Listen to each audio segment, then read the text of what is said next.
I am encouraged by the fact, actually, in both testimonies of Ambassador Sherman and yours, Mr. Cohen, that you express a willingness to work with the committee to continue to give the administration more options to pressure the Iranian regime. However, turning to the P5+1 negotiations that you referenced in your written testimony, I know that many committee members were concerned to read in the press that we'd been offering to ease precious metal sanctions. And as you put it, Mr. Cohen, in your testimony, Iran is desperate for sanctions relief. So now is the time, we feel, to step up the pressure. And on that note, you testify that we will actively investigate any sale of gold to the Iranian regime. With its currency now in free fall, the Iranians desperately need to acquire gold. And as you note, you have an executive order that would allow you to target those who would provide gold to the regime. As of July 1st, the law will allow you to go after those providing gold to anyone inside Iran. There have been reports that there has been a pickup in gold sales, and that's the question I want to ask of you. Who specifically have you sanctioned for gold or related transactions with the government of Iran? And given that the transfer of any precious metals or gold to Iran will be in violation of U.S. law after the 1st of July, what is the Obama administration going to do before July 1st to prohibit transfer of gold to Iran? Well, Mr. Chairman, we are obviously aware of those reports, and we are tracking very closely the sale of gold to Iran, because as you note, as of last July, the executive order adopted by the President makes sanctionable the sale of gold to the government of Iran. We have been very clear with our counterparts around the world and with the private sector actors that this provision is one that we take very seriously and that we intend to enforce. And I can assure you that we are looking very, very carefully at any evidence that anyone outside of Iran is selling gold to the government of Iran. I've got just one more moment. I think there's some important information that on this topic that I want to share with you in the closed session afterwards that I think bears on your question. Okay, well, we'll look forward to that. There is a new report that estimates that between July 2012, when the executive order was signed, and last month, Iran received over $6 billion in gold. Now, that's about 10% of Iran's total oil exports for 2012 of $60 billion. So for the first quarter of this year, gold exports to Iran amounted to $1.33 billion. And the other question I would just ask you is, what action is the Obama administration prepared to take against Turkey's state-owned bank, Halk Bank, whose continued business dealings with the Iranians through gold fly in the face of international sanctions?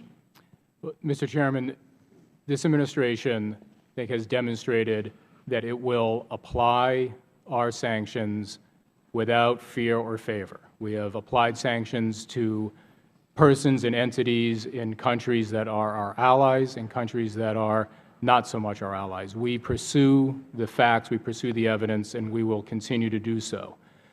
With respect to the gold provision in the legislation that goes into effect on July 1st, we have also been out around the world making certain that anybody who is engaged currently in the sale of gold to Iran, to the private citizens in Iran, understand that as of July 1st, any sale of gold to Iran, whether to the government or to private citizens, is sanctionable under the new provision that goes into effect as of July 1st.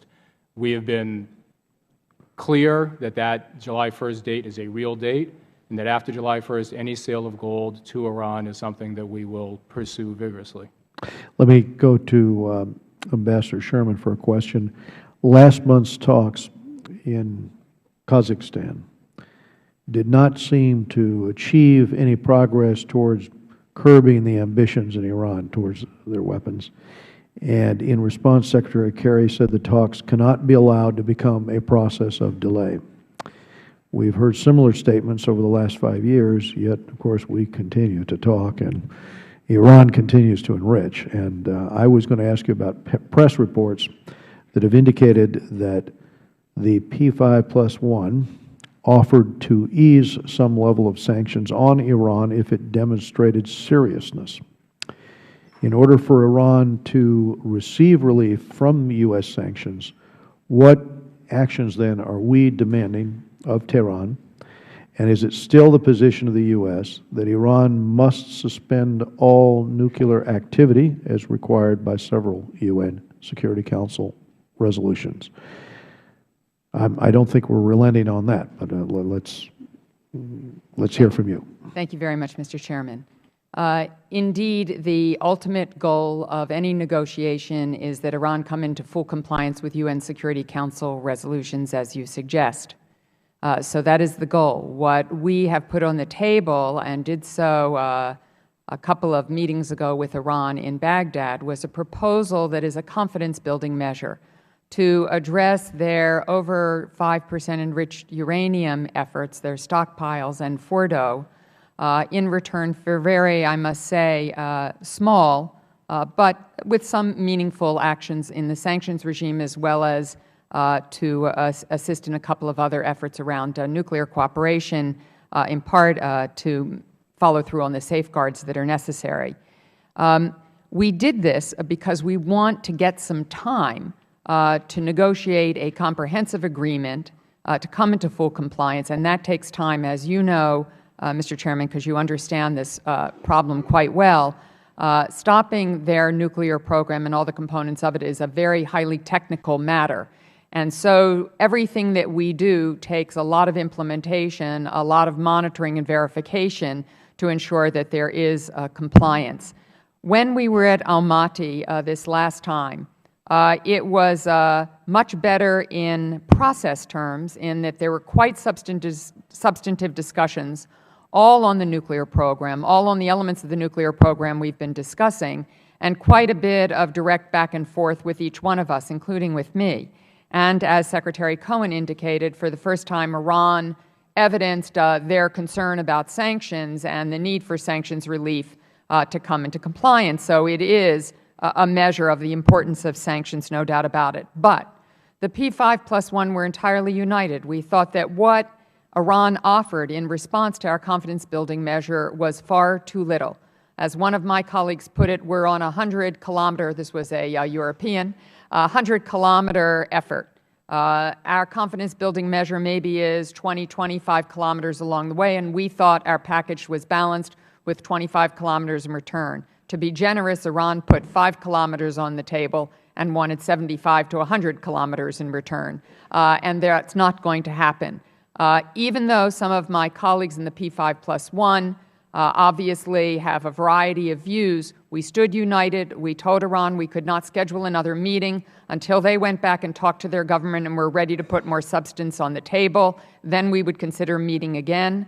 And indeed, that is the message that the High Representative is delivering at dinner tonight, to see what the Iranians are coming to the table with and whether it is worth pursuing a meeting. The one last thing I want to say is we must ensure that we do everything we possibly can to show that diplomacy has or has not worked, because whatever actions we ultimately may have to take will require international support. So we must show that we have taken every last opportunity at a peaceful solution. Thank you, Ambassador Sherman. We'll go to Mr. Engel of New York. Thank you, Mr.